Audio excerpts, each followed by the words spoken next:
Aterosklorosis adalah sebuah kondisi terjadinya penumpukan plak pada bagian dalam dinding pembuluh darah arteri yang menyebabkan pembuluh darah mengeras serta menyempit. Arteri ini juga biasa disebut sebagai pembuluh darah nadi, berfungsi untuk menyalurkan darah dan oksigen dari jantung ke seluruh tubuh. Arteri yang sehat memiliki dinding yang elastis dan tidak seharusnya mengeras. Nah, kemudian selanjutnya kita masuk ke lapisan aorta, anatomi dari arteri. Nah, jadi arteri itu terdiri dari 3 lapisan jaringan. Yang pertama itu lapisan dalam atau tunika intima, kemudian lapisan tengah atau tunika media, dan lapisan luar atau tunika adventitia. Nah, lapisan terdalam pembuluh arteri yaitu tunika intima itu terdiri dari membran dan jaringan dengan serat yang elastis. Kemudian untuk lapisan tengah atau tunika media itu memiliki struktur yang paling tebal dan lapisan ini terdiri dari elastin dan juga otot polos. Kemudian ada tunika adventitia yaitu lapisan terluar. Nah, dia ini terdiri dari elastin dan juga serat kolagen. Kemudian kita masuk ke etiologi. Nah, etiologi pasti dari aterosklerosis ini belum diketahui secara pasti dan merupakan suatu proses kompleks dan melibatkan berbagai faktor. Namun, terdapat 2 etiologi yang dipercaya menjadi dasar terjadinya aterosklerosis, yaitu kerusakan dari endotel dan juga stres oksidatif akibat tingginya kadar LDL atau low density lipoprotein atau yang biasa dikenal sebagai kolesterol jahat. Baik, selanjutnya masuk pada patofisiologi. Nah, sebelum masuk pada patofisiologi, kita harus mengetahui dulu penyebab daripada kasus aterosklerosis ini. Jadi penyebab yang pertama itu perokok. Perokok karena terdapat zat-zat nikotin. Selanjutnya hipertensi. Hipertensi ini karena adanya tekanan darah tinggi yang dapat merusak dinding endotelium. Selanjutnya yang ketiga itu kolesterol. Kolesterol ini menyebabkan aterosklerosis karena terdapat banyak lemak di dalam tubuh, yaitu sehingga menyebabkan kadar LDL itu meningkat. Dan yang keempat, penyebab keempat itu yaitu diabetes. Kenapa diabetes? Karena peningkatan kadar gula dapat merusak dinding endotelium, menurunkan kadar nitric oxide.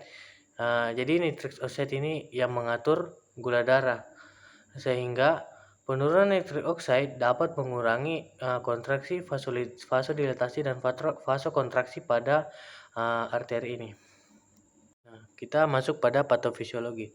Nah, kita ambil contoh pada sebelum kita masuk patofisiologi juga itu kita harus mengetahui dulu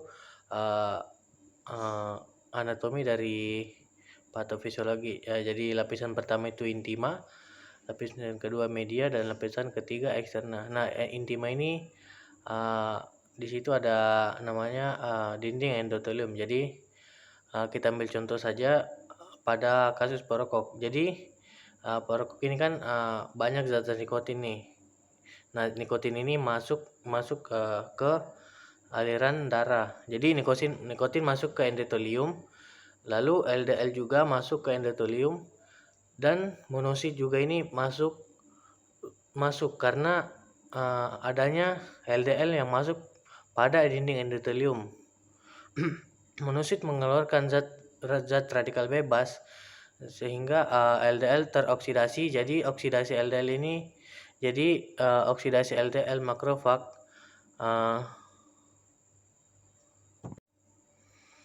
maka LDL oksidasi sehingga banyak makrofag. Nah, makrofag ini yang dapat menjadi sel form yang merupakan lipid-lipid pada arteri.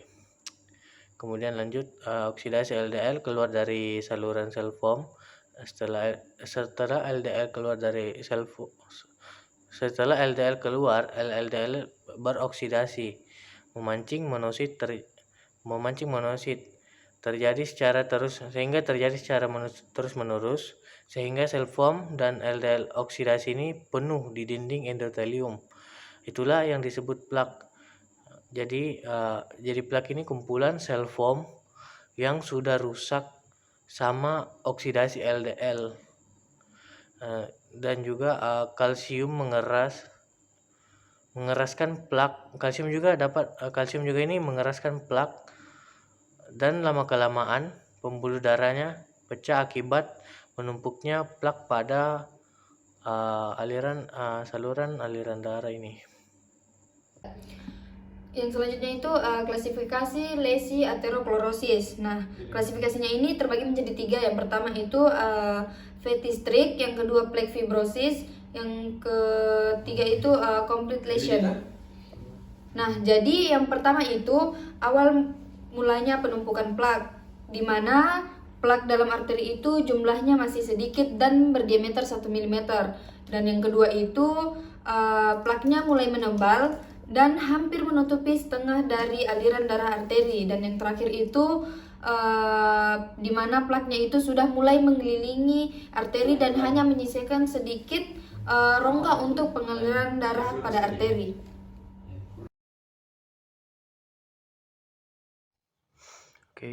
Oke, untuk anamnesis umumnya itu yang pertama, nama pasien itu nyonya, usianya 65 tahun, jenis kelamin perempuan, pekerjaan IRT, hobi traveling. Untuk hasil vitalis lainnya itu dengan tekanan darah didapatkan itu 105/65 mmHg, pernapasan 18 kali per menit, denyut nadi 99 kali per menit, suhu badan itu 36,8 derajat Celcius, tinggi badan 192 cm, dan berat badannya 66 kg. Untuk safe of complaint-nya, pasien mengeluhkan badan yang terasa lemas. Terus sejak April 2021, pasien merasakan nyeri dada terasa seperti tertekan, terutama setelah beraktivitas. Pasien kadang merasa sesak nafas saat nyeri dada. Pasien pernah mengalami serangan jantung pada bulan November tahun 2020 dan melakukan operasi. Kemudian sempat dirawat di Rumah Sakit Elizabeth. Pasien memiliki riwayat penyakit hipertensi dan kolesterol. Setelah dipulangkan ke rumah, pasien dirujuk ke fisioterapis karena untuk merehabilitasi gerakannya. Oke, untuk asimetrinya itu pada inspeksi statis didapatkan hasil postur pasien agak membungkuk, bentuk dada simetris, tidak dapat cyanosis pada bibir. Kemudian inspeksi dinamisnya itu pola napas pasien pendek dan dangkal, dan palpasinya itu suhu normal, tidak ada spasme, kontur kulit normal, dan tidak ada udem. Baik, selanjutnya kita akan melakukan gerakan PFGD. Bisa dilakukan seperti ini, Bu. Kasih naik tangan tak. Oke, tidak bisa. Oke. Kemudian ke belakang seperti ini. Coba gerakan tangan tak.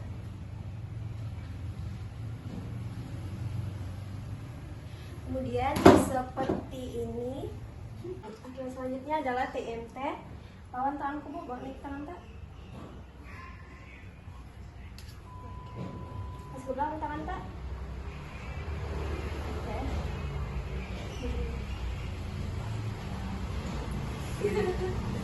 Lawan tanganku, Bu, kasih ke samping tangan tak. Selanjutnya lakukan seperti ini, Bu. Angkat tangan tak naik dari samping. Oke. Selanjutnya seperti ini.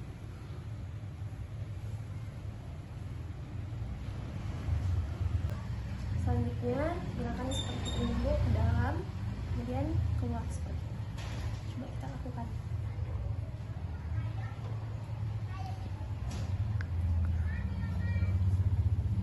Rasa oke.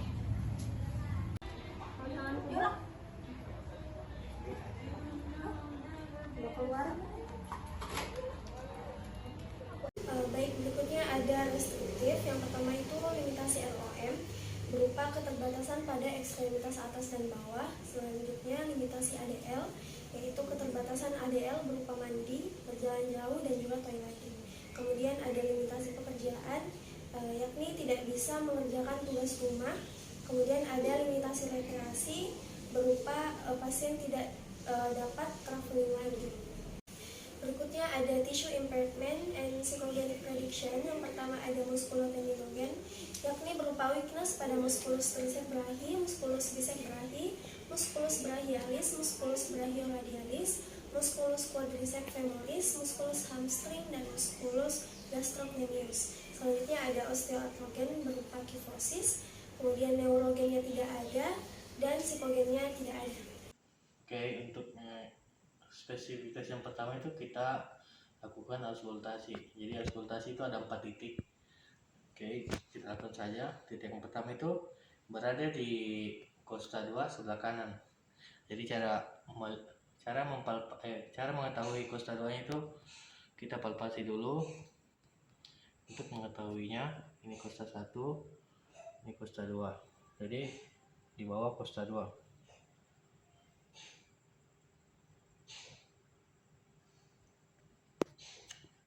Oke, untuk interpretasinya itu terdapat bunyi bronkial pada bronkus. Selanjutnya pada titik kedua itu sejajar dengan titik pertama, yaitu di bawah kosta 2 tapi dia sebelah kiri. Jadi sebelah kanan, ini sebelah kiri.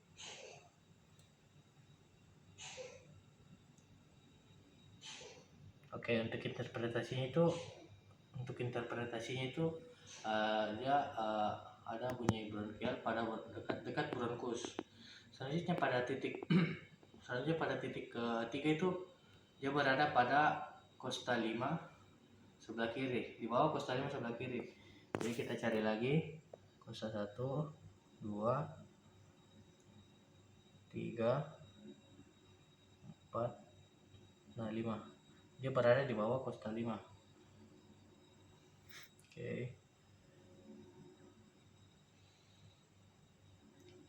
Oke, untuk interpretasinya itu dia terdapat bunyi bronkial pada dekat area bronkus. Selanjutnya pada titik yang terakhir, titik yang keempat itu dia berada di bawah kosta 5 juga, tapi dia posisinya berada tepat di medial clavicula. Jadi kita palpasi lagi jika ingin mengetahui lebih detail. 2, 3, 4, 5. Nah, kosta 5 ini kan sini. Nah, medialnya kita lihat saja dari sini.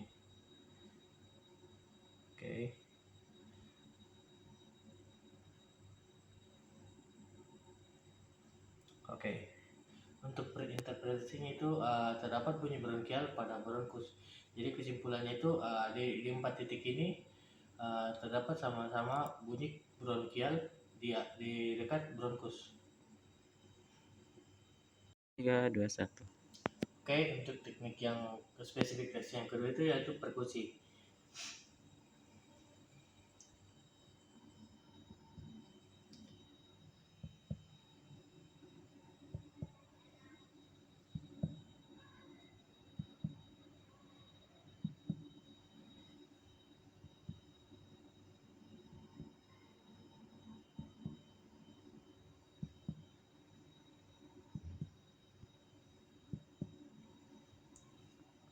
Oke, untuk interpretasinya itu dia terdengar bunyi sonor yang artinya normal.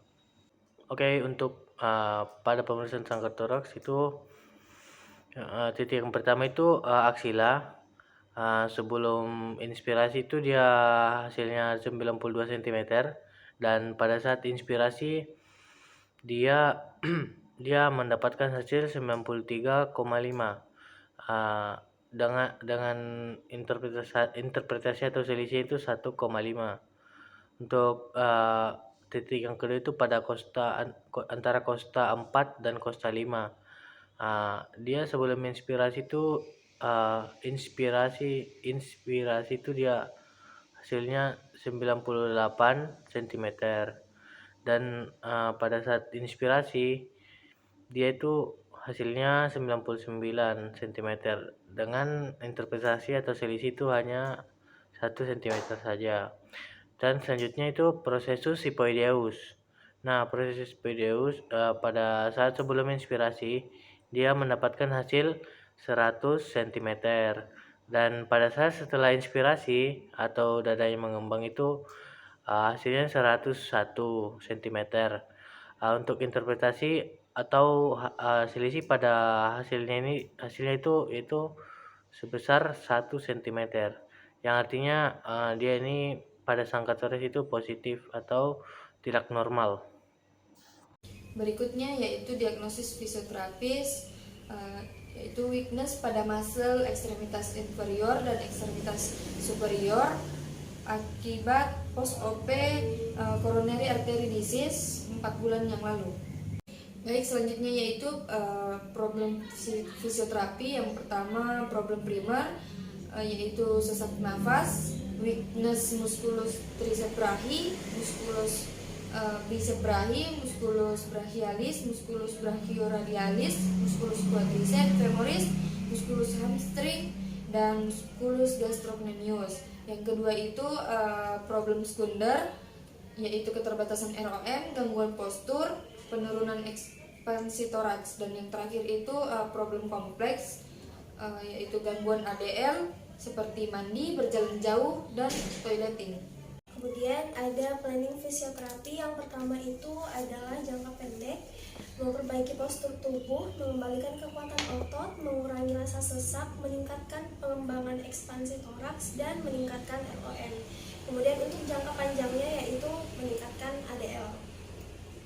Oke, selanjutnya itu intervensi.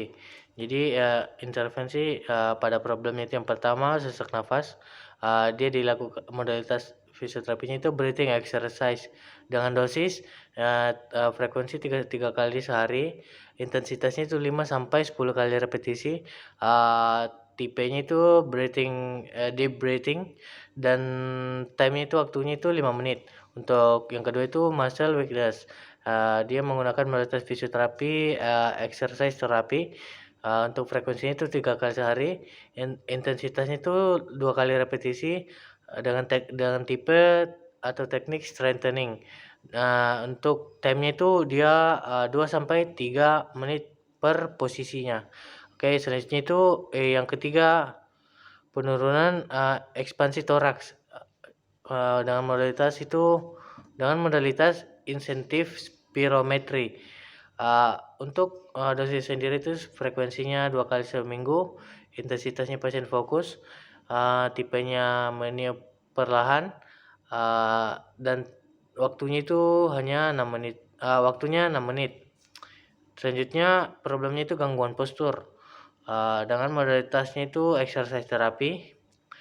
Untuk dosisnya itu frekuensinya itu 5 kali seminggu, intensitasnya 8 hitungan 6 kali repetisi, tipe atau tekniknya itu bridge exercise atau plank, dan waktunya itu 5 menit. Untuk problem yang kelima, dia itu untuk meningkatkan ROM, modalitas terpilihnya itu exercise terapi. Untuk dosisnya frekuensinya 3 kali seminggu, intensitas 8 hitungan 3 kali repetisi, tipenya Aromex atau active ROM exercise, dan time-nya 5 menit. Dan intervensi terakhir itu problemnya itu keterbatasan ADL. Untuk modalitasnya itu exercise terapi, frekuensinya itu 3 kali sehari, intensitasnya 6 repetisi, tekniknya itu melakukan PNF, dan waktunya itu diberikan 5 menit. Selanjutnya ada home program, yaitu diberikan edukasi kepada pasien untuk menjaga pola hidup sehat dan tidak terlalu banyak mengkonsumsi makanan dan obat-obatan yang tidak dianjurkan, serta melakukan latihan-latihan yang telah diajarkan sebelumnya.